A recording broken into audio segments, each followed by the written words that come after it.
And Mike Huckabee's commentary this morning on KNEB, brought to you by Sherrard's Hearing Aid Center, by Trimline Drapery Center in Scottsbluff, Heritage Estates, and also Pinnacle Bank.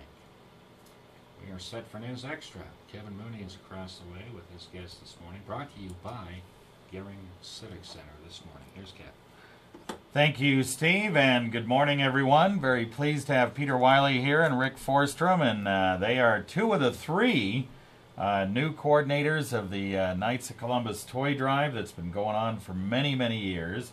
As a matter of fact, Peter's father, Pete, has been kind of the coordinator for, what, 30 years now? Correct. Yeah, 30 years. So what does it feel like to take over for Pop now? Scary. It's scary, I think, huh? Well, obviously, they got three of us taking over for one guy. Yeah. So it's not bad. So it's you guys and Mike taking it over. When did you guys have been kind of working on it for quite a while, haven't you? I kind of started with Dad when I was little, so I've been doing it other than a few years, gone for college, and I lived in Denver. Rick's been here for quite some time as well. Yeah, I've only been here for 5 or 6 years. Yeah. Okay. All right. So what? When your dad said, "Okay, I'm getting too old for this. I need somebody to take it over," what made you guys decide, "Hey, I'm going to raise my hand and say I'll do that job"? Oh no, I think we missed the meeting. It was more we got informed. We all had this blank look on our face, like headlights were coming at us. Yeah.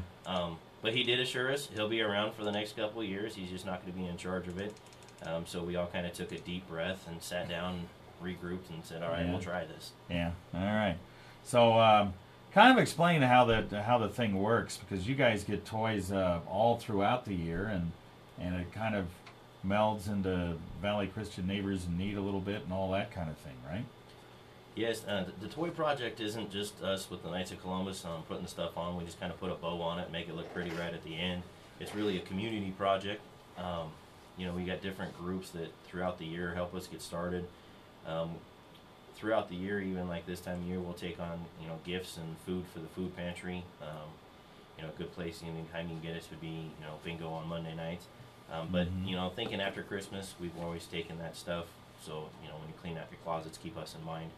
And then in the fall, the Good Sam's Wagon campers. Yeah. Them and the Abate group, they kind of line up on the same weekend in, I'd say, mid-October. Yeah, about that's then. right. And that, for us, is really the kickoff for toys, because when that load comes in, everybody kind of sighs and says goodbye to their family for a couple months. But you've got them. They started off and they're collecting toys and food for us. Pam and Mel Elledge over at the food pantry, they help put all the food side of it together and help keep the names straight for us. And they coordinate with what is that now? Community Action Partnership of Western Nebraska. Yeah. They changed the name on me. I apologize. Yeah, it was Panhandle Community Services before that, and something else before that. But they take care of filtering out all the names and making sure that they had some problems years ago with people trying to double up and double dip here and there. So they kind of coordinate, making sure all the people are in need and going through the process. And then through Pam, and they get us the names, and we bring in different nights. We have different groups come in and different people helping, and it becomes that 1 week right before they deliver the packages. For college purposes, it'd be kind of like hell. We get a little crazy. We probably average 20 to 50 people in the building on a given day.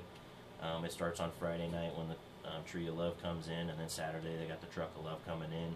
And in the meantime, in all of this, they're still setting up and prepping and getting things ready and making sure the names are set and everybody's getting what they need to be in line, so that when they do start the process, it runs as smooth as possible.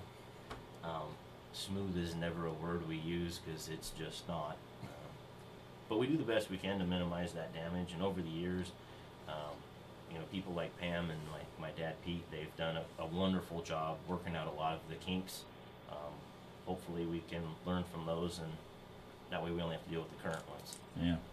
So Rick, you've been with it 5 years. You guys were talking out front. You're kind of thinking that you're going to maybe you get toys all year long, so you might be working on them, fixing the ones that need repairs, cleaning the ones that need to be cleaned a little earlier now that that you got the three of you together and you can kind of organize it, right? Well, that's what we're hoping for. We're gonna kind of try to, instead of waiting for the 2-3 weeks, 2 or 3 weeks before, right? And we're gonna try to, throughout the year, we're gonna try to periodically work on the toys and clean the ones up that we can keep and use and things like that. And hopefully we'll be ahead of the game before December. Yeah. Yeah, so when you started doing this, I mean, Peter was in it for a long time, Oh, yeah. since he was a kid. You started this 5-6 years ago. What made you jump in and say, I'd like to participate? Well, you just, it's nice to know that you're helping people, those that really need it.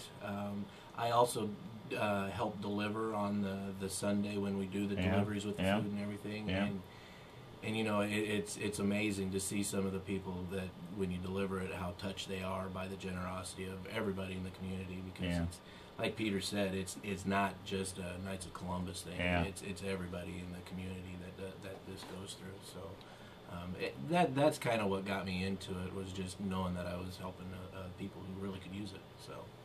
And First State Bank, everybody. It's with the Community Action Partnership of Western Nebraska, and everybody just kind of jumps in and and it's like Peter said, we're just the ones that put the bow on it and put the finishing touches and make it look nice, I guess, because they do all the hard work, and there's a lot of hard work that we put into, a lot of hours, but so. Yeah. Then Mike's helping. Mike's your other third coordinator. Yeah. He's been doing it for probably about the same amount of time I have, I think. So about 5-6 years. So, so we're gonna lean on Peter a little bit, because he's now the official old dog, I guess. All right, you guys. Well, I just wanted to have you guys come in and say thanks for taking over, and good luck. And. We could use it. You're taking over for a legend. So he was even mentioning, your dad mentioned yesterday that when I was talking to him, and he says, you gotta get those new guys in. It took 3 of them to take my one place. That kind of sounds like your dad, doesn't it? So anyway, congratulations and good luck. Thank you for having us. You bet.